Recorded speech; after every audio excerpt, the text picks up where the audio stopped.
ပင်လယ်နိုင်ငံရဲ့တရားစီရင်ရေးဌာနကိုနှောက်ယှက်တာလို့သတ်မှတ်တယ်လို့ဖះเจ้าတော်အရာရှိကြီးကပြောတယ်ဖះเจ้าတော်အရာရှိကြီးကတော့စကားတွေတော်တော်ရှုပ်အောင်ပြောတာပဲနားလည်ရင်ရပြီတဲ့ငါမျက်လုံးတွေကိုငါကြည့်လိုက်မိတယ်ငါတို့ရဲ့မင်းသမီးကြီးအိမ်တော်စီကိုပဲလာခဲ့တာယုံဝမ်နဲ့ရှောင်းတော်လေးတို့ကရောက်လာကြတယ်ဒါကလေးရဲ့ဟာလို့ရှောင်းတော်လေးကပြောတယ်ငါကကလေးတွေစီကမုတ်မလူဘူးလို့ငါပြောလိုက်တယ်မနေ့ကတော့အဖေရဲ့ဆေးကိုလူသွားတာပဲတဲ့ရှောင်းတော်လေးကပြန်ပြောတယ်ယုံဝမ်ကငါ့ကိုမျှော့ကြည့်ပြီး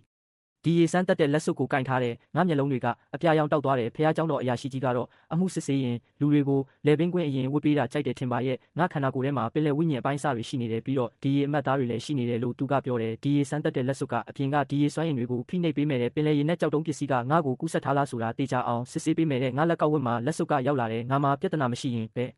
လို့လုံးမလဲလို့ငါမေးလိုက်တယ်ဒါကလက်စွပ်တက်တက်ပါတယ်ငါမှာပြဿနာရှိနေရင်ဘလို့လုံးမလဲလို့ငါပြန်မေးလိုက်တယ်သူကငါ့ကိုကိုယ်တိုင်ကိုကြနှိမ့်နှင်းပါတဲ့အမကိုနှိမ့်နှင်းလို့မရဘူးတဲ့ရှောင်းတော်လေးကပြောတယ်သူမတအဆင်ပြေရင်ဘသူမှသူမကိုမထိဘူးတဲ့ယုံဝမ်ကပြောတယ်ငါလက်ကောက်ဝတ်ကလက်စွပ်ကအပြာရောင်တောက်နေခဲ့တယ်စစ်ဆေးမှုမပြီးဆုံးခင်အထိဒီရေပြန်ရောက်လာတဲ့မိအိမ်ကိုအသုံးမပြုရဘူးတဲ့အဲ့ဒါဆိုဒီနေ့ငါ့ကိုပြဿနာရှာတဲ့သူကိုငါကိုယ်တိုင်ပဲရင်ဆိုင်ရတော့မှာပေါ့ဟုတ်တယ်တဲ့ယုံဝမ်ကပြောတယ်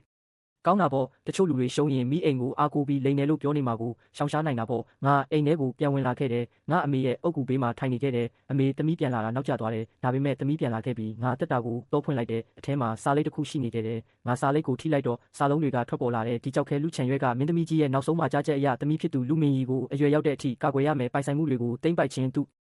ရဲကုံတိတ်ခါကိုဖျက်ဆီးခြင်းသို့မဟုတ်သူ့ကိုမတရားရှက်ရစေခြင်းတို့မပြုရဘူးတဲ့ဒီသစ္စာကိုချိုးဖောက်ရင်တော့ဒီရေစွမ်းအင်တွေနယ်မြေပိုင်ဆိုင်မှုတွေနဲ့အကျိုးမြတ်တွေအားလုံးကိုလူမင်းကြီးပဲပိုင်ဆိုင်ရမယ်တဲ့ငါအဲ့ဒီစကားတွေကိုပြန်ပြောလိုက်တယ်လူချန်ရွက်ကတော့အဲ့ဒီနေရာကိုရောက်လာခဲ့ပြီးမင်းကြီးဖေးမှလည်းအဲ့ဒီတုန်းကအခက်အခဲတွေရှိခဲ့တယ်လို့သူကပြောတယ်နေပါဦးငါပင်လယ်အောက်ကနေခုမှပြန်လာတာနားကမကောင်းသေးဘူးဒီလိုစကားမပြောတတ်တဲ့စကားတွေကိုနားမထောင်နိုင်ဘူးငါပစ္စည်းလေးမျိုးလိုချင်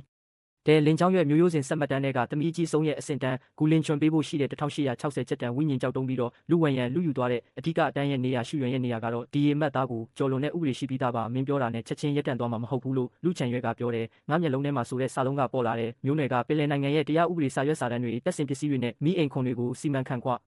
တဲ့ငါမင်းအတွက်မတရားတာကိုဖြေရှင်းပေးမှာမဟုတ်ဘူးလို့ယုံဝမ်ကပြောတယ်ငါလည်းမင်းကိုမတောင်းဆိုပါဘူးလို့ငါပြန်ပြောလိုက်တယ်တရားဥပဒေတွေကအတိအမှတ်ပြုထားတဲ့ဟောင်းနှွမ်းတဲ့ကိစ္စတွေကိုပြမြောက်အောင်လုပ်ဖို့ဆိုရင်ပင်လယ်နိုင်ငံရဲ့တရားစီရင်ရေးဌာနရဲ့လက်အောက်မှာရှိတဲ့မင်းမျိုးမင်းတွေကကိုယ်တိုင်ပြန်ပေးလဲရတယ်ဒါမှမဟုတ်တရားဥပဒေဌာနကကိုစားဆောင်ရွက်ပေးလဲရတယ်တဲ့